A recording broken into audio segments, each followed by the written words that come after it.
Assalamualaikum warahmatullahi wabarakatuh. Kami dari kelompok 7 akan mempresentasikan mengenai nilai pelanggan dari mata kuliah CRM, Customer Relationship Management. Ya, kami dari kelompok 7 yang beranggotakan yang pertama yaitu Cici Martiliana, nomor absen 7, Fitria Yunanda nomor absen 14, dan Kawila Krusita Azari nomor absen 18.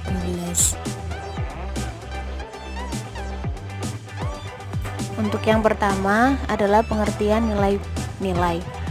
Menurut Francis Battle 2007, nilai adalah persepsi pelanggan tentang keseimbangan antara manfaat yang diterima dengan pengorbanan yang diberikan untuk mendapatkan manfaat tersebut. Adapun nilai dari sisi pengorbanan, yang pertama yaitu uang. Uang tersebut yaitu harga yang ditawarkan. Harga di sini dapat berupa harga yang tertera atau harga yang tidak tertera. Yang kedua yaitu biaya pencarian. Proses pembelian pekerjaan yang melelahkan seperti ketika pelanggan mencari solusi dan membandingkan beberapa pilihan.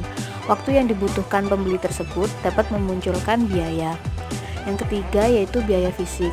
Proses pembelian barang terkadang membuat kita capek. Oleh karena itu, biaya fisik bisa begitu mahal untuk beberapa pelanggan. Selanjutnya yaitu sumber-sumber nilai pelanggan. Alat-alat yang digunakan untuk menciptakan nilai disebut dengan marketing mix atau biasa kita kenal dengan 4P. 4P yaitu product, price atau harga, promotion atau promosi yang dilakukan, dan place, tempat nilai tersebut. Kustomisasi. Customer Relationship Management atau CRM bertujuan membangun hubungan selain menguntungkan dengan pelanggan baik pada level segmen ataupun individu. Kustomisasi berdampak terhadap biaya dan pendapatan. Kustomisasi dapat dipahami secara strategis karena menghasilkan kelebihan kompetitif dan menarik perhatian pelanggan, tetapi perlu pencadangan yang serius disebabkan oleh biaya kustomisasi. Selanjutnya yaitu nilai produk. Banyak ditemukan di lapangan bahwa perusahaan yang telah menghasilkan produk tetapi pelanggan tidak membeli produk tersebut. Hakikatnya, pelanggan membeli sesuatu untuk mengatasi permasalahannya. Mereka membeli manfaat atau membeli harapan untuk mendapatkan manfaat. Produk yang menawarkan solusi terbaik bagi suatu permasalahan akan menciptakan nilai yang lebih bagi pelanggan. Selanjutnya yaitu nilai produk. Nilai pelanggan dapat diciptakan melalui yang pertama yaitu inovasi produk. Inovasi sendiri itu merupakan produk baru yang dimodifikasi dari produk yang telah ada, pengurangan biaya atau perluasan lini produksi. Yang selanjutnya yaitu manfaat tambahan. Perusahaan dapat menciptakan nilai tambah bagi pelanggannya dengan memposisikan ulang produk tersebut pada segmen pasar yang berbeda. Yang ketiga yaitu paket produk jasa. Paket produk jasa adalah praktik menawarkan kepada pelanggan paket barang dan jasa dengan satu harga. Yang keempat yaitu branding. Branding atau merek adalah setiap nama, desain, gaya, kata-kata, atau simbol yang membedakan suatu produk dari pesaingnya. Merek menciptakan nilai bagi pelanggan dengan sejumlah cara. Yang terakhir yaitu sinergi produk. Perusahaan dapat menciptakan nilai bagi pelanggannya dengan menemukan sinergi di antara produk dalam portofolio perusahaan. Selanjutnya saya akan menjelaskan mengenai nilai jasa, di mana jasa merupakan suatu kinerja atau tindakan yang dijalankan untuk pelanggan. Jasa juga merupakan bagian penting dari banyak proporsi nilai perusahaan. Nilai dari jasa dapat dilihat dari 4 poin.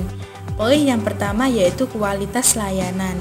Di dalam kualitas layanan terdapat 2 spesifikasi, yaitu yang pertama, kualitas adalah kesesuaian dengan spesifikasinya.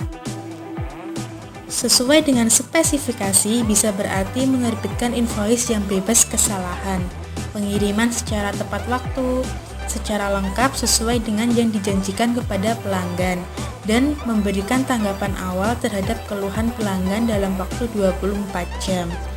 Lalu untuk spesifikasi yang kedua, yaitu kualitas adalah kepatuhan dengan tujuannya.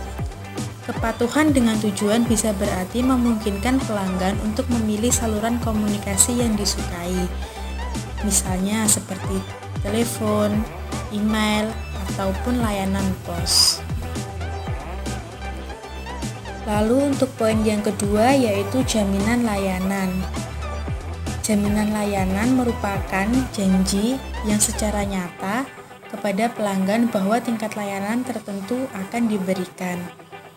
Lalu untuk yang ketiga yaitu Service Level Agreement.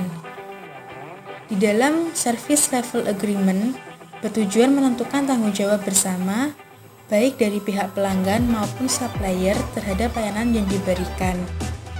Lalu, metrik yang digunakan untuk mengukur kinerja supplier dan kepatuhan terhadap SLA adalah ketersediaan, reliabilitas, daya tanggap, dan kepuasan pengguna. Lalu, yang terakhir yaitu program pemulihan layanan, di mana pada program pemulihan layanan merupakan semua tindakan yang dilakukan perusahaan jika ada suatu kegagalan layanan.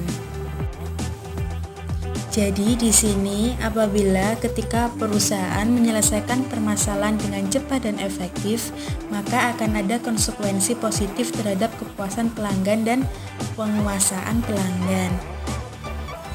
Jika ditemukan pelanggan yang dirugikan dan segera dipulihkan kepercayaannya, maka pelanggan tersebut akan lebih puas daripada pelanggan yang tidak pernah dirugikan. Selanjutnya, saya akan menjelaskan mengenai nilai dari proses. Di dalam nilai dari proses terdapat manajemen keluhan. Pada dasarnya tidak ada orang yang senang menerima keluhan. Akan tetapi, proses manajemen keluhan perlu dikembangkan sehingga dapat memberikan pandangan yang positif terhadap keluhan pelanggan. Proses manajemen keluhan hendaknya memungkinkan perusahaan untuk menangkap keluhan pelanggan sebelum mereka menyebarkan berita buruk dari mulut ke mulut atau berpindah ke tempat lain. Nilai dari SDM atau nilai sumber daya manusia. Banyak perusahaan mengklaim bahwa SDM merupakan pembeda kunci dari para pesaingnya dan menjadi sumber dari nilai pelanggan. Hal itu khususnya berlaku dalam layanan profesional seperti konseling, konsultasi, dan pelatihan dengan orang sebagai produknya. Ada banyak peran penting yang harus diisi supaya strategi CRM dapat berfungsi dengan baik. Orang yang memiliki profil SKA, skill, knowledge, and attitude yang tepat perlu direkrut, dikembangkan dan dipertahankan untuk mengisi posisi. Terdapat dua posisi dalam sumber daya manusia CRM. Yang pertama yaitu back office dan yang kedua yaitu front office. Back office sendiri itu tugasnya seperti pengumpul data, integrator system, dan manajer promosi. Sedangkan untuk front office itu seperti perwakilan penjualan, key account manager, dan agen layanan pelanggan. Semua peran harus memiliki deskripsi kerja yang cermat untuk menentukan tujuan, tanggung jawab, susunan pelaporan, dan indikator kinerja dari peran-peran tersebut.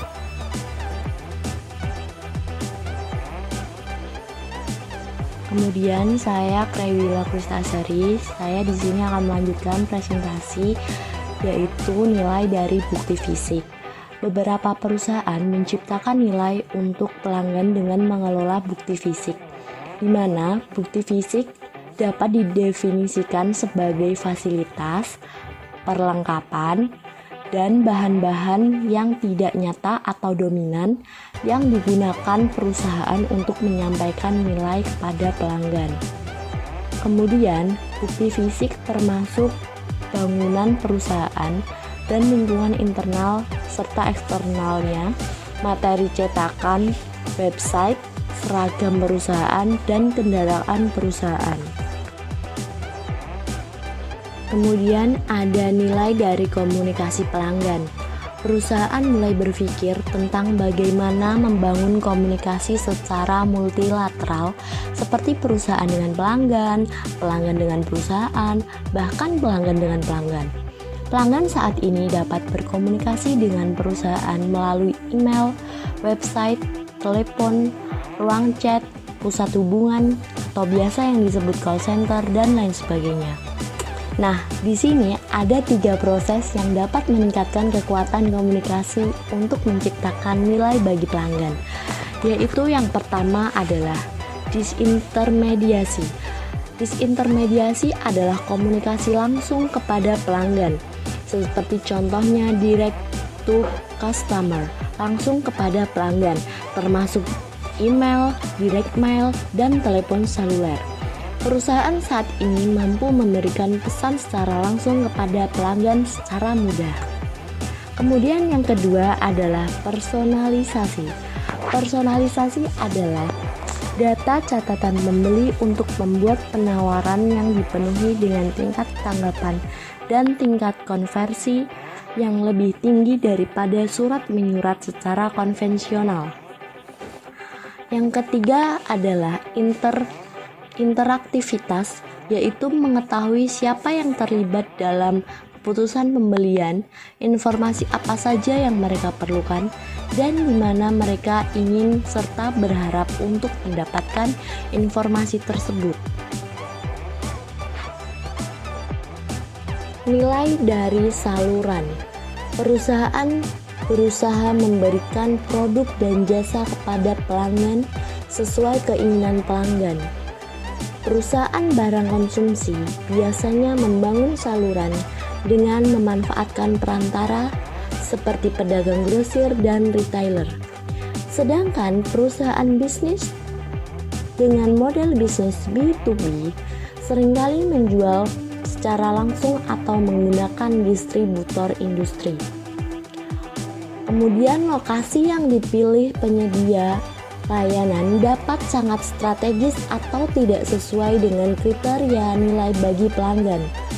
Sebagai contoh, pelanggan pedagang bahan pangan menginginkan lokasi yang mudah dijangkau, tapi tidak demikian dengan layanan telekomunikasi. Nah, yang terakhir adalah pengalaman pelanggan.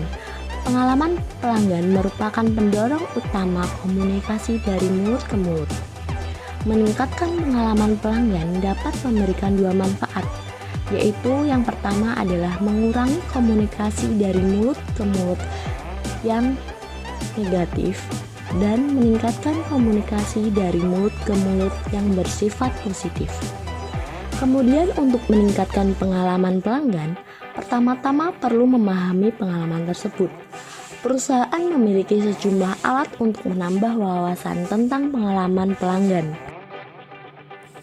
Selanjutnya yaitu jurnal nilai pelanggan yang telah kelompok kami ambil. Di sini kelompok kami mengambil 2 jurnal. Jurnal yang pertama berjudul Analisis Pengaruh Nilai Pelanggan Terhadap Kepuasan Pelanggan dan Dampaknya pada Loyalitas Pelanggan. Survei pada pengguna sepeda motor Honda Vario All Variant di servis center Honda AH Sukma Motor, Jalan Sigura-Gura Barat, Kota Malang. Volume 39, nomor 1 Oktober 2016. Dengan penulis Muhammad Lutfi Salis Afhami, Suharyono, dan Kedarisman Hidayat. Pada jurnal 1 menggunakan variabel X nilai pelanggan, jadi hanya menggunakan 1 variabel X, sedangkan menggunakan 2 variabel Y, yaitu Y1 kepuasan pelanggan dan Y2 loyalitas pelanggan. Untuk jurnal 2 sendiri mempunyai judul Pengaruh Nilai Pelanggan, Pengalaman Pemasaran dan Psikologi Pemasaran Terhadap Kepuasan Pelanggan di PT Hajrat Abadi.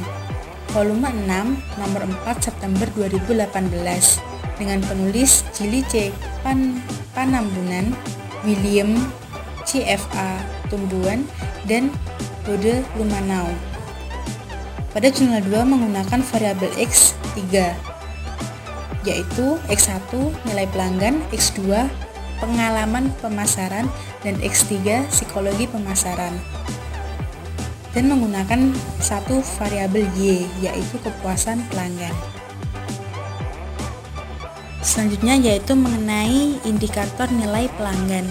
Untuk jurnal 1 sendiri, menurut Sweeney dan Soutar dalam Ciptono tahun 2011 halaman 376 terdapat 4 aspek utama nilai pelanggan, yaitu emotional value atau nilai emosional, social value nilai sosial, performance value nilai kualitas, dan price value nilai harga.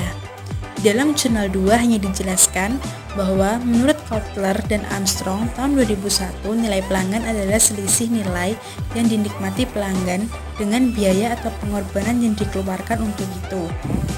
Selanjutnya yaitu mengenai indikator kepuasan pelanggan. Di dalam jurnal 1, menurut Juwandi tahun 2004 halaman 37 terdapat faktor-faktor yang harus diperhatikan untuk menciptakan kepuasan pelanggan, yaitu kualitas produk, harga produk, kualitas pelayanan, emosi, biaya, dan kemudahan. Sedangkan di dalam jurnal 2 hanya dijelaskan menurut Ciptono tahun 2012 bahwa kepuasan pelanggan merupakan respon pelanggan terhadap evaluasi persepsi atas perbedaan antara harapan awal sebelum membeli dan kinerja yang aktual. Lalu yang terakhir yaitu mengenai hasil penelitian. Pada jurnal 1 menghasilkan nilai pelanggan X berpengaruh signifikan dan positif terhadap kepuasan pelanggan Y1. Nilai pelanggan X berpengaruh signifikan dan positif terhadap loyalitas pelanggan Y2.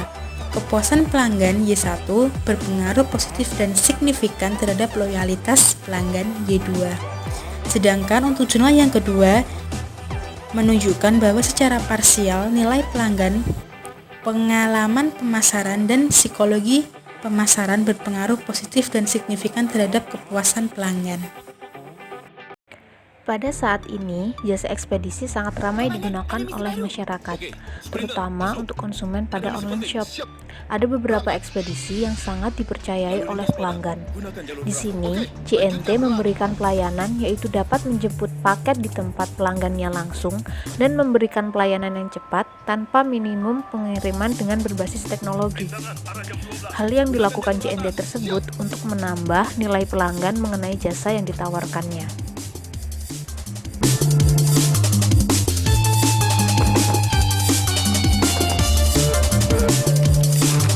JNT Express, pengiriman berbasis teknologi. Nikmati layanan jemput kiriman tanpa batas minimum dari website, hotline gratis, atau aplikasi ponsel. Update langsung kiriman Anda tanpa khawatir. Sprinter bersiap untuk misi selanjutnya. Oke, let's go! JNT Express, kami jemput di tempat.